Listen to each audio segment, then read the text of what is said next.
سلام كميت صنحو تخطاتلتن فتوتن رارا ميديا واناون موياون ميزاناو تحسوتات زعلت حيزنا قريبنا لنا بنايلو محابريتانا أبو منبر حزبويان حرنة تجراي دكتور دبرتون جبرميكائيل ننايق قدما منستر أبي أحمد مجلتي بمملخات سقطو سيرلو بركت بلو عجلات زلعلة دكتور دبرتون جبرميكائيل سمعنا بريتوريا بزملكاتن بزعبا منستر جيتاتشو ردان سراوي تجرايون حابريته هيبلو زعباون بقدامነት ዝዳሰስናዮ እዩ ተደጋጋሚ ቃለ መሕተት ፕሬዝዳንት ኢሳያስ አፈወርቂ ኣብ ምትእስሳር ምስ ግብጽ ነጸት ቀይሕ ባሕርን ዘድህበ መልእኽቲ እውን ኣሎ መንግስቲ ኤርትራ ንኢትዮጵያ ብዛዕባ ወደብ ቀይሕ ባሕሪ ሓያል መልሲ ይብሎ ውጥጥ ኢትዮጵያን ኤርትራን እናቐጸለ ዝኸይድ ዘሎ እንትኸውን መበገስ መግለጽታት ምኽንያት ምግባር ድማ ጽሑፍ ጀነራል ባጫ ደበሌ እውን ዳህሲስና ኣለና ሓያል መልሲ ኤርትራ እንታይ ይመስል ዝብል ሕጋውነትን ኣጽነት ኤርትራ ኣብ ምልክት ሕቶ ዝኣት ወሉ ሁነታት ዝብሉን ካሎት ሓብሬታታት ብዝርዝር ክነቅርብና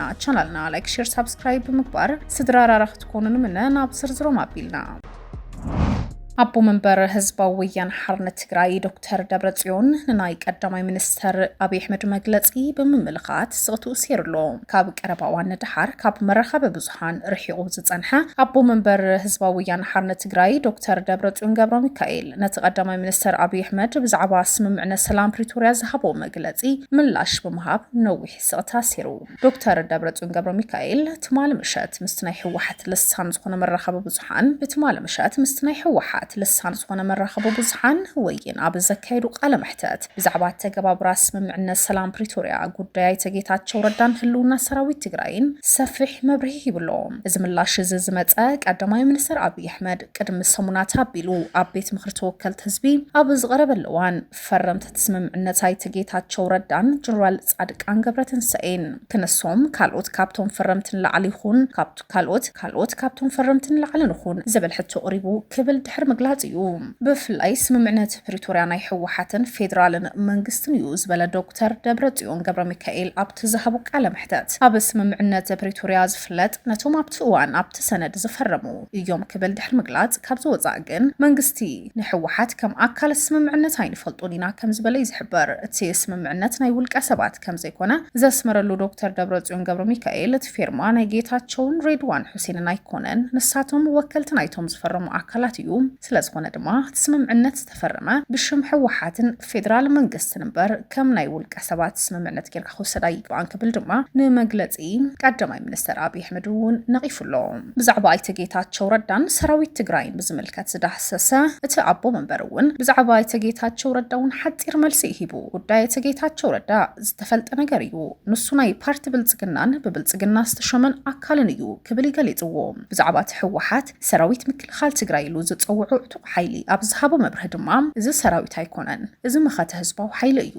እዚ ሓይሊ እዚ ንህዝቢ ትግራይ ካብ ምጽናት ዘርን ምክልኻል ዝተመስረተ እዩ ክብል ይዛረብ እዚ መግለጽ ዶክተር ደብረጽዮን ድሕር ነዊሕ ስቕታ ዝመጸ ብምዃኑ ብፍላይ ድማ ናይ ቀዳማይ ሚኒስትር ሓሳባት ብቐጥታ ዝምልከት ብምዃኑ ኣባት ተገባብራ ስምምዕነ ሰላም ፕሪቶሪያ ዘሎ ዘይምርድዳ ኣብ ውሽጢ ሕወሓት ዘሎ ፖለቲካዊ ምትፍናን ገና ቀጻሊ ምዃኑ እውን ዘመላኽት እዩ بركت زبلو حسابات زلعله أبو منبر حزبويان حرنة تجراي دكتور دبرتيون جبرميكائيل أتي سممعنات بريتوريا ناي ولك حسابات زي كونس ناي تكالات مخان يبرهو مسمم لاس حقاو سبنت حزبويان حرنة تجراي تأساسيرو وعلى بريتوريا بتسب حال من قد انت زي تفتزيمو كال من قدي كن الليشنا زبل دكتور دبرتيون جبرميكائيل وننتخنا تعينت من قد يوم كيلش زبل جناينت زرن نحوحات هاي فلتك كان لغال نسممعنات هاي خبرن مالت مخانو حوح حافلطو تزي توهيبو سممعنات بريتوريا فريسو يزبل دكتور دبرتيون جبرميكائيل حزبي كال اسقم تخوسد كم زقددونا قالعيو حوحات ابزوطو حابريتا منغس فيدرال وعلى بريتوريا تحيسلو بمبال وعلى كفصم زي كالا حيلي بسلاماو منقد نخفصم بزح لبواتات كغبر نصنحيو كتقسر ابمغو حزبويان حرنة تግራይን فيدرالن زرأ زلو بمجلسات ابيل كامل السقالات دما بتግራይ حيال شاولتون اسفينو زقصلዩ ተደጋጋሚ ቃለ መጠይቅ ፕሬዝዳንት ኢሳያስ አፈወርቂ ኣብ ምትእሳር ምስ ግብጽን ጸጥታ ቀይሕ ባሕርን ዘድህበ መልእኽቲ ሓሊፍሎ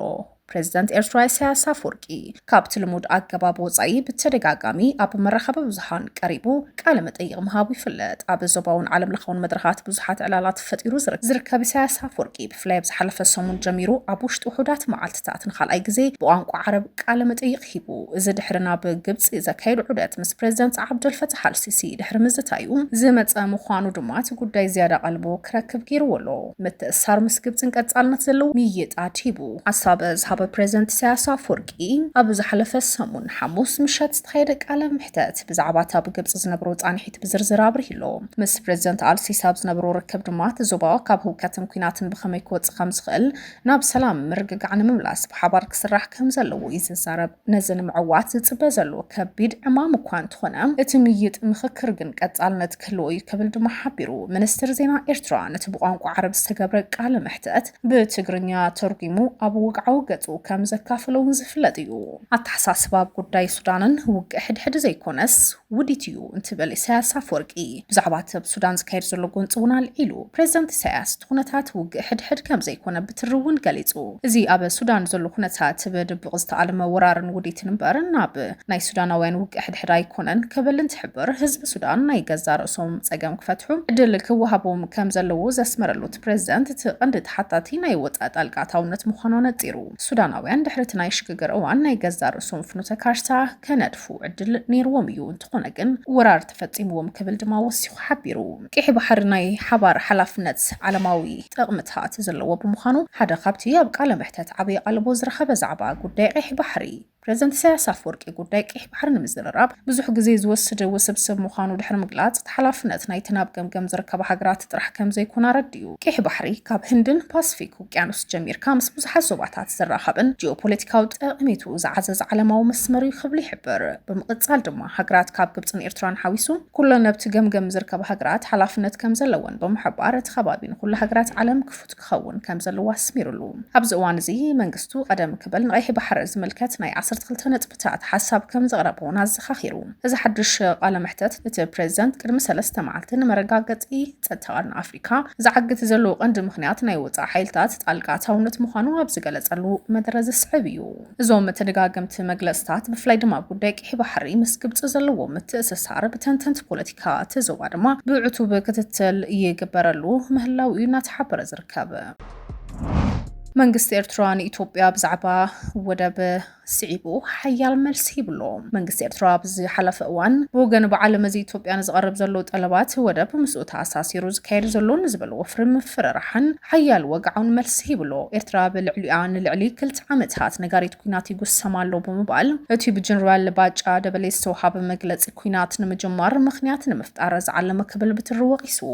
እዚ መልሲ እዚ ሚኒስትር ዜና ኤርትራ ብወግዓዊ ገጹ ሻባይት ብዝተዘርግሐ ሰፊሕ አንቀጽ እዩ ተዋሂቡ። እቲ ጀነራል ባጫ ደበሌ ኩናት ንምጅማር ምኽንያት ንምፍጣር ዝኸዱ ርሕቀት ኣብ ትሕቲ ዝብል ኣርእስቲ ዝወፀ ጽሑፍ መግለጽታት ኢትዮጵያ ብዝርዝር ዝነቅፍ እዩ። መበገስቲ መግለጺ ጽሑፍ ጀነራል ባጫ ደበሌ ከም ዝዝከር ኣብ ኬንያ ኣምባሳደር ኢትዮጵያ ዝኾነ ጀነራል ባጫ ደበሌ ኣብ ሆርን ሪቪው ቲንክ ታንክ ኣብ ዝወፅኦ ጽሑፍ ኢትዮጵያ መሰል ቂሕ ባሕሪ ንምርግጋጽ ምስ ኤርትራ ተግባራዊ ዝኾነ ናይ ሓባር ተጠቃምነት ዘረጋግጽ ምትሕብባር ክትፈጥር ከም ዘለዋ ኣተሓሳሲቡ ነይሩ። ጀነራል ባጫ ደበሌ መንገዲ ባሕሪ ንኢትዮጵያ ጉዳይ ህልውና እምበር ናፍቆት ኣይኮነን ክብል ገሊጽዎ። ብተወሳኺ ቀዳማይ ሚኒስትር ኣብይ ኣሕመድ ኣብ ፓርላማ ብዘስምዖ መደረ ንኢትዮጵያ ካብ ቂሕ ባሕሪ ዘግልል ዝኾነ ይኹን ሕጋዊ ሰነድ ከም ዘይተረኽቡ ምግላጹ ብምዝኽኻር ዝመጻ ብምትሕብባር መሰረት ዝኸውን ታሪኻዊ ሓቂ ምዃኑ ሓቢሩ። ሓያል መልሲ